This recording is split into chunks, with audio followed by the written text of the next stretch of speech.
President Obama is in Berlin today, meeting with the German Chancellor Angela Merkel. This is part of his final international trip as president. Tomorrow, they're going to be joined by other world leaders, and part of the conversation will undoubtedly be about the incoming president, President-elect Donald Trump. Joining us now from Berlin, hopefully, is White House Press Secretary Josh Earnest. Josh, do we have you with us? Thank you very much. Yeah, John, can you hear me? I can hear you, and you look good, zoomed in and zoomed out. Josh Earnest, let me ask you this. President Obama has called Angela Merkel his closest partner, really, on the international stage. So what is the message he's bringing to his closest partner during this time, which is truly a unique time in American history? Well, John, I think the message for Chancellor Merkel and for the German people is that President Obama and the American people are committed to a strong relationship between our two countries. By effectively coordinating together, we've made our citizens safer. By coordinating effectively together, we have enhanced prosperity throughout our countries. We've also been able to advance our interests around the world. And so the president is hopeful that that long bipartisan track record of close cooperation between the U.S. and Germany will continue into the next administration. He's hopeful, but the question is, does he expect it to happen, Josh? Because much of the last year, President Obama has spent saying that Donald Trump wasn't fit or qualified to be president. And for much of the last year, if you believe the reports, he's been reassuring world leaders who've been asking that he didn't think Donald Trump would win. Now, Donald Trump is the president-elect. He did win the election. So is it an odd position to be in for President Obama to be traveling the world right now, essentially serving as a sort of ambassador for President-elect Trump, trying to convince world leaders that everything's going to be okay? Well, John, of course, the election didn't turn out the way that we hoped that it would. But what is also true is the president has institutional responsibilities to try to advance the interests of the American people in every single possible way that he can. And that's what he's done throughout the first 7 years and 10 months of his presidency, and that's what he's going to do for the last 2 months. What policies President-elect Trump chooses to pursue is something that he and his team can speak to. What I can speak to, and what President Obama will speak to today, is how the United States and Germany have been able to advance our interests by working together. And we've done that in the field of national security. Certainly the United States and Germany are close partners when it comes to sharing intelligence. That's enhanced the security of the American people. It's certainly enhanced the security of the homeland here in Germany as well.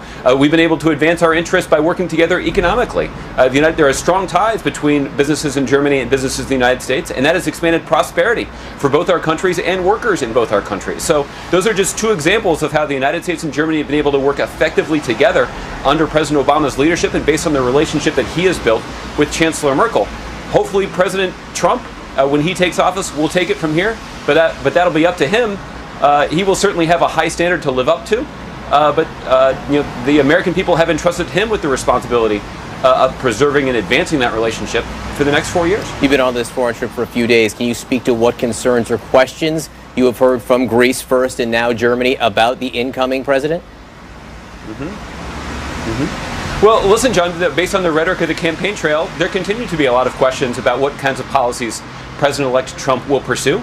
Only he and his team can speak to those. What President Obama had, the message that President Obama is here to deliver, is that the United States is vested in and has benefited from strong relationships with our allies in Europe. We've enhanced our national security. We have strengthened our economy. You recall when President Obama took office 8 years ago, the global economy was in a free fall, and no country around the world was facing a tougher challenge than we were in the United States. President Obama's first month in office, the U.S. economy lost 800,000 jobs.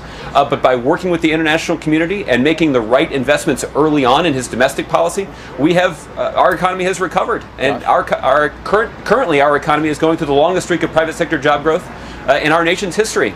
That is a testament to the policies we put in place. It would not have been possible without strong relationships with countries around the world. So as the president does travel the world and in some cases reassures foreign leaders about the next 4 years in this country, there's also the question about how people feel in the United States. And last night, really for the first time since you conceded, we heard from Hillary Clinton. I want to play a little bit of that. There are also children who are afraid today, like the little girl I met in Nevada who started to cry when she told me how scared she was that her parents would be taken away from her and be deported. No child should have to live with fear like that. No child should be afraid to go to school because they're Latino or African American or Muslim or because they have a disability. We should protect our children and help them love themselves and love others. So now, after the election, Josh, what's your message to that little girl or other people who might be afraid? Well, John, President Obama has had an opportunity to speak to this a little bit himself. And certainly, while he has served in office, he has recognized the responsibility that the American president has to make every American citizen feel included in our country's future, that they have a stake in our country's future, and to make clear President Obama's belief and our collective belief that our country is stronger when every citizen in our country has an opportunity to contribute to the success of our country, whether that's serving our military, whether that is pursuing the kind of entrepreneurial spirit that is built into the DNA of the American people, that makes our country stronger, that makes our economy stronger, that expands prosperity and opportunity to every American. President Obama has made clear throughout his presidency that every American citizen has a place in this country and has a place in this country's future.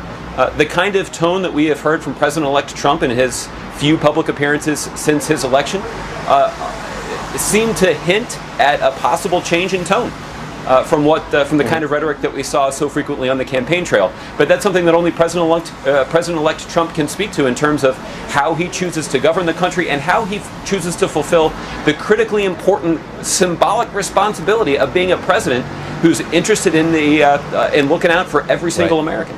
Josh, I want to talk to you about you right now and what many people this morning are considering an abuse of power. How you, the White House press secretary, chose to call Vin Scully to alert him that he was being awarded the Presidential Medal of Freedom. Let me play a little bit of the sound of this conversation right now.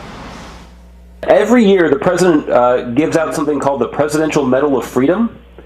It is it's the highest civilian honor that any president can give. This year, he's going to give it to you.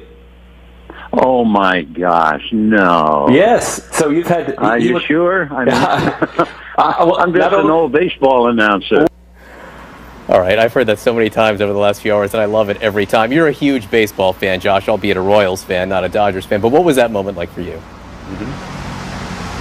It was a real thrill, and it was one of the highlights of my tenure here in the White House, having the opportunity to call Vin Scully and inform him of the significant honor that he was that the president had decided he should receive. And you know, I'd call him Mr. Scully. I called him Mr. Scully in the phone call. He corrected me and told him I should call him Vin. So Vin is somebody who has inspired generations of American baseball fans. His professionalism, his class. He's a true gentleman, and that kind of contribution that he has made to our country is one that is worthy of the highest recognition. And President Obama is looking forward to welcoming him to the White House next week, and I'm looking forward to the chance to meet him in person for the first time. Well, I'm glad for you that you had a chance to talk to Mr. Scully, which is what I will call him. Josh Ernest, thanks so much.